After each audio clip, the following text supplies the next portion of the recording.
Hi everyone, it's Justine. This is a Q&A video and I do this now every season, so 4 times a year. I asked you for questions on YouTube and on Facebook and I got in total over 240 questions back. Thank you so much for your enthusiasm and your interest. So I decided, in order to keep this video short and digestible, to go today with the questions that are quicker to answer and got more likes from other viewers because they seem to be interesting for more people. And I've kept the more complex questions for dedicated videos later on, so stay tuned. First question, how did your personal style change throughout the years? It's not like I always knew what suited me. I think it's the same for most of us. As a child, the only thing that mattered was to wear skirts and dresses that turned when I turned and in bright colors, that's all. Then as a teenager, I got my feminine body very late. So I was a tomboy until pretty late and dressing in sweatpants and things that allowed me to do my sports. I really started to get into the meaning of clothing and putting outfits together when I started to study and then to work, because that's when I realized that what I'm wearing gives an impression about me. And I was giving a not so professional, not so interesting and not so attractive impression. So when I started to work especially, first I went with what would be considered appropriate office work, and then I realized that does not all work for me. And that's when I really started to develop my own style. And I'm not there yet. I still feel like my style is changing every season or every couple of years. So it's an ongoing process, and I think it's absolutely normal. Have you faced criticism or have been ostracized as a designer for speaking about fast fashion? Short answer, yes. I've heard fashion designers telling me, well, you shouldn't spit on your industry like that. You're making us have a bad reputation, all of us. Who is us? I've heard people saying, oh, you produce in Europe, sweet. Whenever you really want to have proper margins and make big money, you'll end up going to Southeast Asia like everyone else. I produce in Europe, it fits my values, and I will prove these people wrong by sticking to my values. To be honest, I think there is a market for every kind of brand. Fast fashion brands sell huge volumes, clearly, but there's also many more options in the market for more niche brands, for more high-end brands. There are customers for everything, and the interest that my channel has found among you all watching here proves that fast fashion is not the only way. There are many people who wonder how to do it differently, how to be more ethical in clothing shopping, etc. So there is a spot for everyone.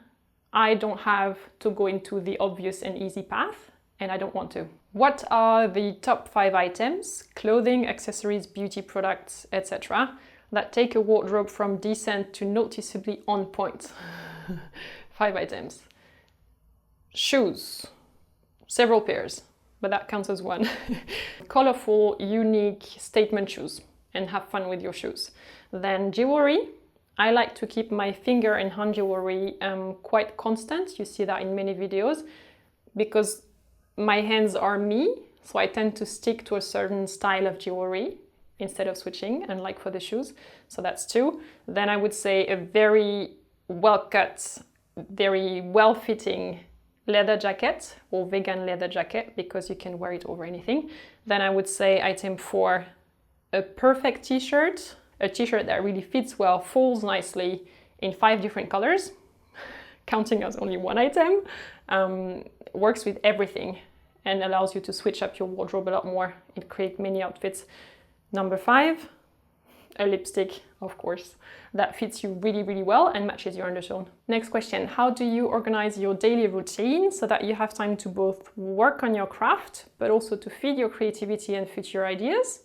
By reading, watching movies, other channels, going to museums, etc. Seems like a really long list, and to be honest, I can't do all of that every day. I have 2 jobs.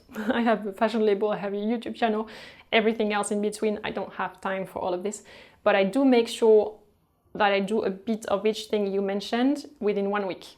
This, yes. And I do have a daily checklist to achieve, and that contains learning something new every single day, seeing something pretty, and doing one thing that I don't have to do, but that I like and enjoy doing. The rest is split and organized and shifted around within 1 week. Next, have you adopted any German fashion traits since moving to Germany? So I'm French, I live in Berlin. I think Germans dress more casually than French people in general. If you take the capital cities, Berlin is definitely more casual than Paris. 100%. If anyone disagrees, let me know. I'd be happy to discuss, but I think that's the way it is.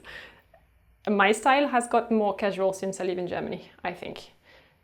It's probably also due to the fact that now I work for myself and I can decide when to dress up or not. But when I do dress up, people notice and I get a comment in general. Like, do you have an interview today? Or like, haha. Yeah, I think overall I'm more casual. Hi Justine, the last couple of years the concept of cultural appropriation has been at the forefront of a lot of fashion news. What's your opinion about it? Do you think it's right when, for example, a white woman wears an African-themed dress as a fashion statement? Or should it be reserved for cultural purposes only? And the viewer commenting this is from South Africa, so that gives a bit of context, thank you. From my perspective, from where I'm standing here in Europe, I feel like this has become more of a discussion topic recently, very much in America, because I can see and feel minorities feeling threatened. But I also see other cultures where it's less of an issue. For example, in India, people would wear sari-style clothing on one day and Western clothes the other day, and they have both wardrobes. It's more an issue for African cultures, I think, as you pointed out, as it's apparently the case in your country as well. But when an Indian person wears one thing or the other, it's just, they just switch and they appreciate the advantages of both. If I go to India, I'll definitely try on a sari and I will love it because it's just a beautiful piece of clothing. So when somebody who is not from a certain culture likes to experiment or show respect and wearing these clothes that are not stemming from their own culture, I think it can also be a sign of open-mindedness, and I don't see a problem there. How do you decide what clothes and bags and shoes to take when you go on holiday? I always overpack, please give some tips. First off, hey there. I know exactly who you are, you bag lady. You were one of my very early subscribers, so hi there. I'm gonna skip the clothes because it really depends where you are on holiday and what your style is. But in terms of bags and shoes, here is what I take with me. Shoes, 3 things. Flat sandals that are comfortable, but you can still wear in the evening when you style yourself up a bit. Sandals, then flip-flops, which I end up wearing the most, to be honest, and a pair of sneakers. Just so that you also have closed shoes to go on a hike or for uneven grounds or when you're commuting between 2 places during the holiday. So 3 pairs. And then in terms of bags, I'd say 1 backpack in fabric, something that you can fold away and store in very little volume in your luggage when you're not using it. A tote that you can carry on your shoulder, a resistant solid one, to carry all the stuff you need during the day, put your towel when you go to the beach and whatnot. And the third one would be a clutch format, something like this. Crossbody with a chain, so that you can carry that around when you're going out and you don't have to worry about pickpockets or anything. It's safer crossbody, so that's what I take. What is your fashion pet peeve? I have a very straightforward answer to this. I hate deconstructed denim.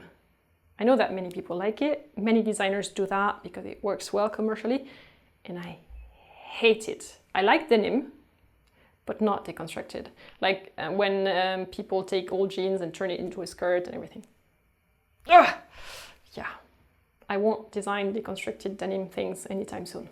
You know what? I feel that this video is getting very long, so I'm gonna stop it here and we're gonna do a part 2 on Wednesday. What about that?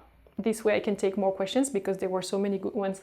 Thumbs up if so far you enjoyed the video, and when part 2 is online, it will show up here somewhere on the screen, okay? Until then, have a great Sunday. Take care. Bye.